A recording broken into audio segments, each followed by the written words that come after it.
मूर्तिजापूर मतदारसंघाकडे।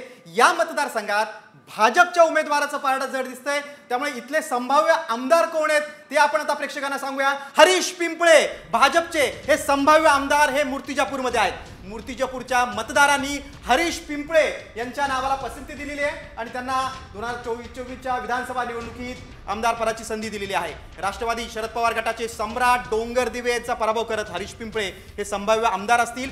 भाजपचे उमेदवार हरीश पिंपळे संभाव्य आमदार असतील। मूर्तिजापूरच्या जनतेनं मतदारांनी पिंपळ्यांच्या नावाला पसंती दिलेली आहे। तर मूर्तिजापूरमध्ये संभाव्य आमदार कोण याबाबत संभाव्य आमदार हरीश पिंपळे यांचं नाव समोर आलेलं आहे आणि याचं कारण काय आहे ते आपण आपल्या प्रतिनिधीकडून जाणून घेऊया। प्रामुख्याने पाहायला गेलं त्या मतदारसंघात रवी राठी हे देखील निवडणुकीच्या रिंगणात उभे आहेत। रवी राठी हे राष्ट्रवादी शरदचंद्र पवार यांच्या गटाचे बंडखोर उमेदवार आहेत। त्यांनी पक्षाने त्यांचं तिकीट नाकारलं, त्यानंतर भाजपमध्ये ते गेले। भाजपने देखील त्यांचं तिकीट नाकारलं होतं, त्यामुळे त्यांनी ऐनवेळी प्रहारची वाट धरली। प्रहारमधून ते या मतदारसंघात उभे राहिले। प्रहारचे तिसऱ्या आघाडीचे ते उमेदवार आहेत।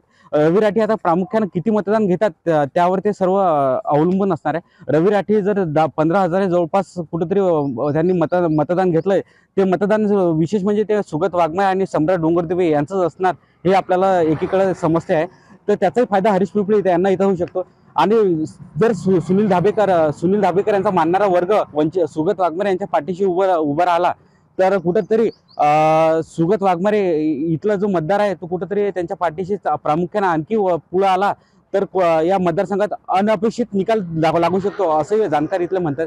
सध्या स्थित हरीश पिंपळे यांचं पारडं या मतदारसंघात जड असल्यास समजते, त्यामुळे आता या मतदारसंघाकडे आता प्रामुख्याने लक्ष लागलेलं आहे।